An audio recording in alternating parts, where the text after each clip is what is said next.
After over a year of bloodshed, there are reports tonight that a deal may be close to reach a ceasefire in Gaza and to return Israeli hostages home.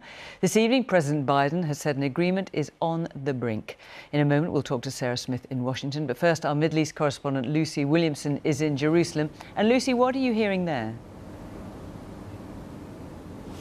Well, it's clear that negotiations are at an advanced stage. Senior officials from both sides are now inside the same building in Doha discussing details through mediators. And one Palestinian official has told the BBC, has described it as putting the finishing touches to a deal. This deal was outlined 8 months ago. What's changed is the wider context for it, not just the incoming President Donald Trump, whose support Israel is keen to keep and who has threatened that all hell will break loose if the hostages are not released by the time he takes office, but also the weakening of Hamas with the erosion of its leadership and also of its allies across the region. It's not finalised yet. We've been down this road before, but there are growing signs tonight that the two sides are very close to a deal that, if it stays on track, could end the Gaza war. OK, Lucy, thank you. Well, tonight, President Biden has been talking about the potential for a peace deal. We're pressing hard to close this.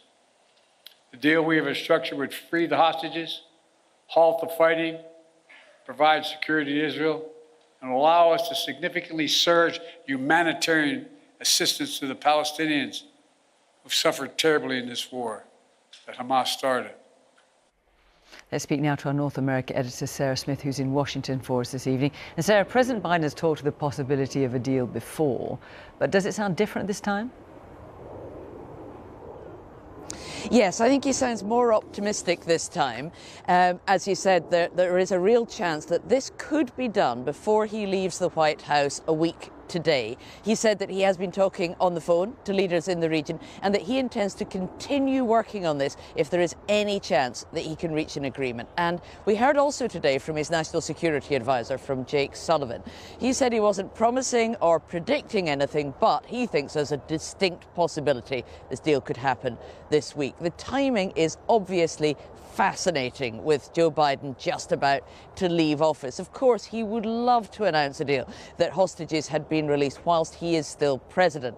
And as Lucy mentioned, we heard from Donald Trump a few days ago saying that if they're not released by the time he is sworn into office, all hell will break loose. He didn't explain what he meant by that, but, he made it clear he wants to see this happen. And what we did learn today that was very interesting was that as Joe Biden's team are in the Middle East taking part in these negotiations, they're talking very closely to the incoming administration of Donald Trump's team, so that if this is not achieved by Monday, when Donald Trump is sworn into office, seamlessly his team can pick up with the negotiations and try to get this deal over the line.